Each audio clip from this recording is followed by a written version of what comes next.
La grand-mère, elle était malade et toute la famille se tenait autour de son lit. Il y avait Issa et Lika, toi, nous, leurs 4 gosses, la Golondrina, Joaquitin et Thomasette, fort impressionnés par la gravité des attitudes. Ah, soupira la grand-mère, que je souffre. Où tu as mal, maman demanda la Golondrina. Idale, sauta la grand-mère. C'est la 4e fois que je te le dis cet après-midi. Ah, que la douleur, elle me vient dans les doigts des pieds, elle me monte. Elle me traverse tout le corps de part en part et jusqu'à qu'elle ne me soit pas passée par les cheveux, elle ne me laisse pas tranquille. Quand elle a fini, elle recommence. Comme la romance, susurra la Golondrina aimablement. Dis bourrique, s'écria la grand-mère. C'est pas la peine de me demander des explications pour que tu te fiches de moi, non? Non, mais ne crois pas, toi, que je suis pas capable de me lever pour te flanquer une baffe. Calme-toi, maman, s'exclama Isabellica effrayée. Si tu te mets en colère, la douleur, elle augmente. Boy, fit la Golondrina. Ni malade, ni bien portante, elle comprend la plaisanterie, celle-là. Cara d'appendice, vous avez tous, ricana la grand-mère. L'appendice, que c'est dans le gros intestin.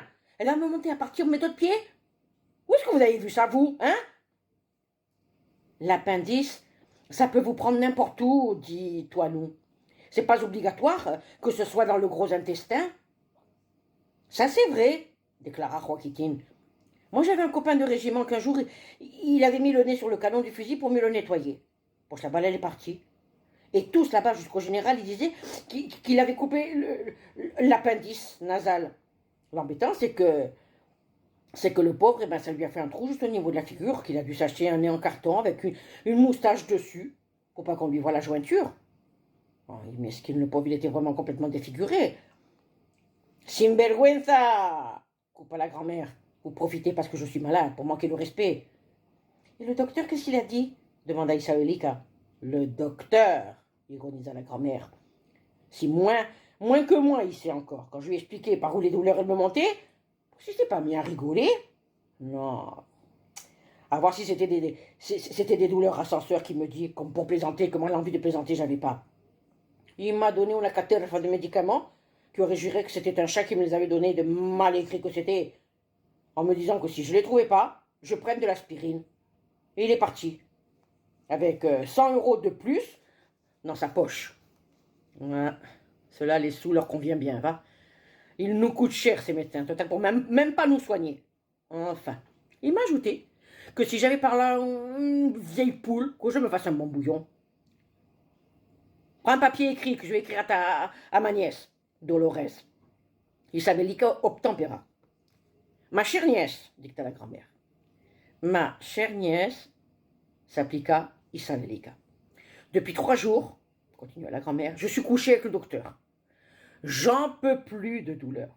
Pas si vite, coupa Isabellica, que c'est moi que j'écris et j'en peux plus si tu vas trop vite. Le docteur, il n'a rien fait, reprit la grand-mère, rien que de me donner des aspirines. Moi, j'ai dû lui donner 100 €.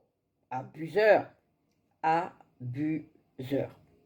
Il m'a dit qu'il n'y a rien qu'une vieille poule qu'elle me sauverait. Envoie-moi une, ou viens-toi. Avec ta famille, demanda Isabellica. Nunca de la vida, sauta la grand-mère. Si tu leur mets ça, alors là, c'est la meilleure. Ils arrivent tous avec la caterfa de gosse, ni un cric. Quand ils s'installent, pour les faire partir, il te faut. Non, qu'elles viennent seules.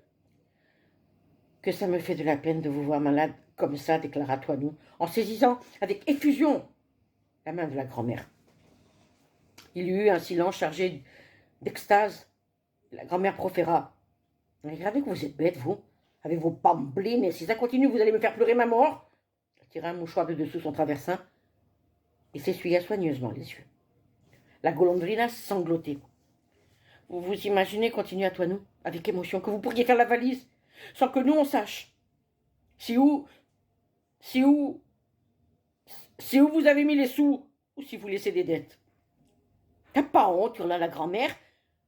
Vous, que vous êtes rentré ici, une main devant, une main derrière, que vous êtes bon à rien, qu'à dormir toute la journée comme un ver à soie, gandoule. Je vais vous apprendre, moi, ce que c'est que de compter sur les souliers d'un mort.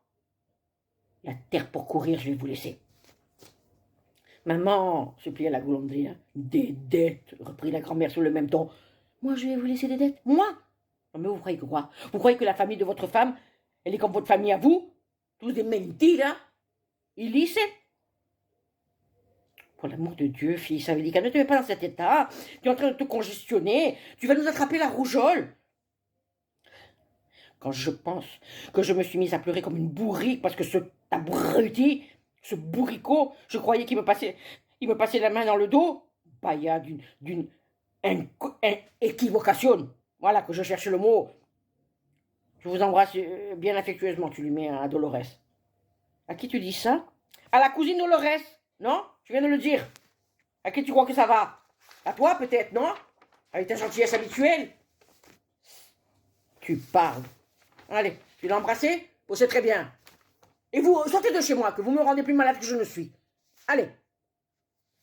Je vous